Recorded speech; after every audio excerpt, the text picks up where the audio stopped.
Hi, this is Liz with 50 little things that you can do to build your neurological bonds and your relationships, to become closer, happier as your relationships move on, to build them to a much, much better state.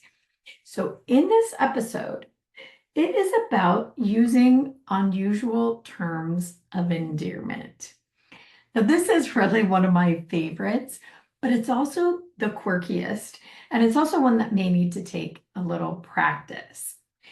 And it is about addressing your loved ones with unusual terms of endearment.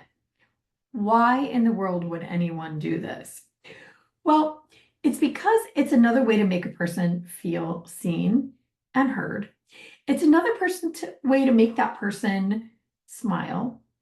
It's also something that you need to come up with in the moment that's uniquely for them. So, for example, my husband and I do this all the time. And I will say, when I answer the phone, "Hello, my darling, how are you doing?" He always laughs.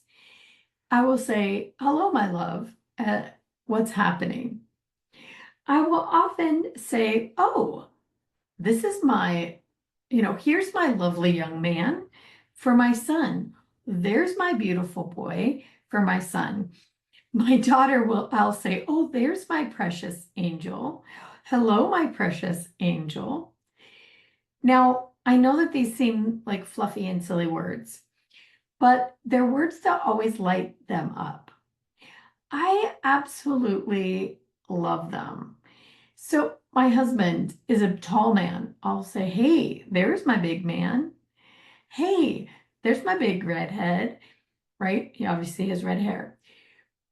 But what happens is that there's this little joyful smile that happens. They know I'm being a bit silly, but they also notice that I'm noticing them fully. I'm not just saying, "Hey, hi, hun. Hey, babe." We start to have these terms of endearment that we use, and they're kind of blanket for everybody. Some people will say darling or honey or babe or sweetie, but they start to lose their meaning because they're generic. They're for everyone, right?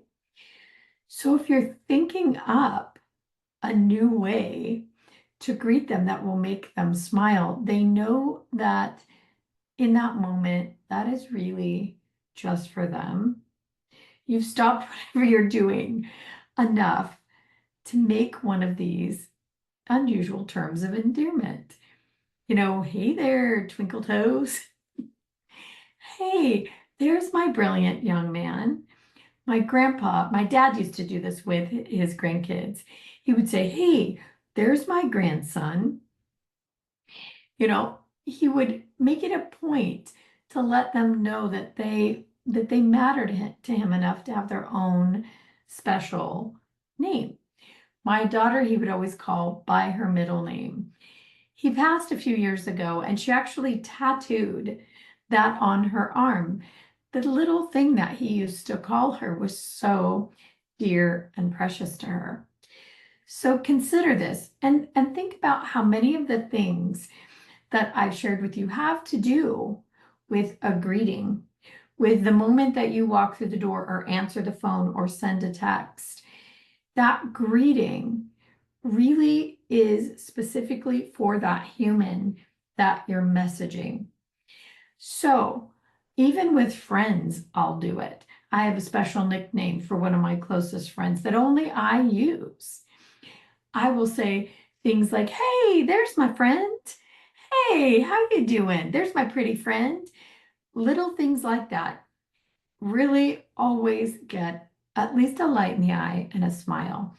And I think this is one of the most important things that we can do, is to intentionally have a reason to make someone smile. Now, here's the caveat with this. Don't say things that hurt someone's feelings. Don't say, "Hey, chubby." No one likes that. Don't say something that's derogatory as a joke for a greeting. Never do that. It's hurtful, and you'll do the exact opposite. And how will you know If your little term of endearment didn't land, you will see it on their face, which means you need to be paying attention. One of my very first chapters of this 50 little things was let your eyes light up when someone walks in the room, right? And you want their eyes to light up when you walk in the room as well, which means you have to notice their face. You've got to stop and look at them when you gift your greeting. And it is a little gift. Make it playful, make it fun. It can even be a little silly, but it needs to be really loving. It needs to be a reflection of how you truly feel about them, which means that you need to feel it when you say it. If it's not felt, it's empty. This is one of those things that is really done with focus and attention and lets a person know that you do love them. You're paying attention. I heard recently that a person interviewed hundreds of people on their deathbed and asked them what their regrets were. And most of them were little things like this. I didn't pay more attention to my family. I was really too busy to notice them. I was too involved with my work or, being upset about things or whatever it is. But it was always about the attention they paid to the ones they love. This is one of your day-to-day, many times a day opportunities to let someone know you're paying attention. Okay, so this 50 little thing is use unique terms of endearment. Let them know you're watching.